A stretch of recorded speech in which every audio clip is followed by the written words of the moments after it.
But for the legendary cattlemen and women of the high country, venturing into the Alpine zone was an integral part of their job. An annual exercise for more than a century, driving stock up to the Alpine plains for the summer.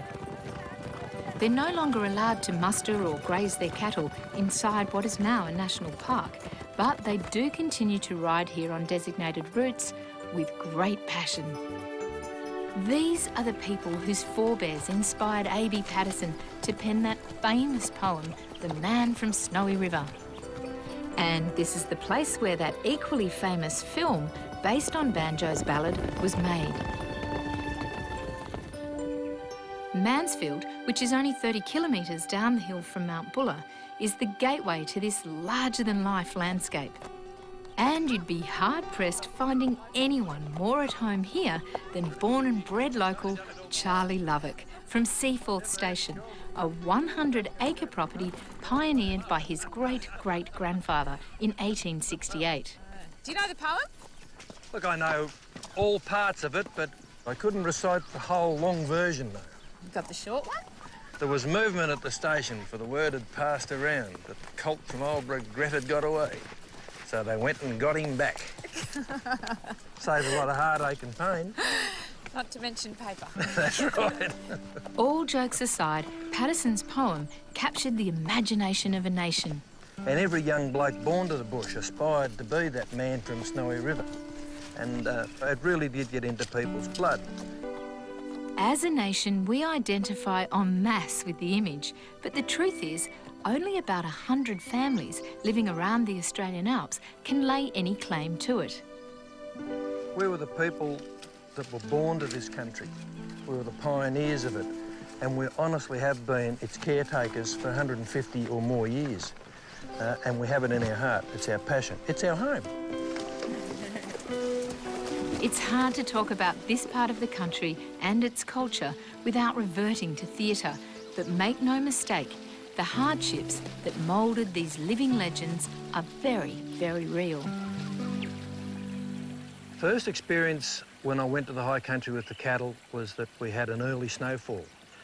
And I was in old hand-me-downs. I had hand-me-down everything, hand-me-down boots, hand-me-down hat, and a hand-me-down old dry-as-a-bone oilskin coat. And it had big old collars on it, and the snow blew in around the sides of the collar, froze my jaw. And I had to stop in that hut by myself for the next 2 days while the men folk went out and done more mustering. I had time to reflect and think about where I was. The day before it was so pretty, the next day it was trying to kill me. The older cattlemen and women knew only too well how quickly the weather could change in the mountains, even in the middle of summer. So each family had a hut they could retreat to while mustering. Many of these can still be found in the mountains today, a reminder of the past and a focus for many who come to explore not only the natural but cultural heritage of the Alps. Lead up, lead up, lead up. There are heaps of great trail riding opportunities here on Seaforth, but the property is, first and foremost, a working cattle station, and Charlie and Michael are happy to share that side of the experience and their humour with any visitors brave enough to take the reins. Come on, mate, ride a bit harder. That's a horse, not a bloody trampoline. Round him up, go up the front, bring him back. Quick, go, go, go! Fly the stock whip fiercely. And the old man gave his orders. Go at him from the jump. Look out, they're trying to break. Stare them down, stare them down. It does bring the best out of people, this high country, it really does. Once you got it into your blood, you never got rid of it. Beautiful. It's just such a magnificent place.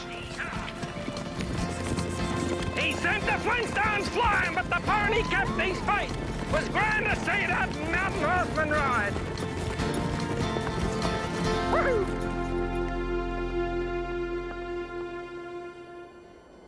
It is impossible to be here in these mountains and not feel humbled by their beauty and majesty, and equally in awe of those who continue to maintain their connection to it. The spirit of these mountains is tangible and so clearly mirrored in the character of the people who call this very special place home. It is the highest part of what is a remarkably flat continent, but I've no doubt it's going to leave you feeling on top of the world because everything about it is absolutely exhilarating.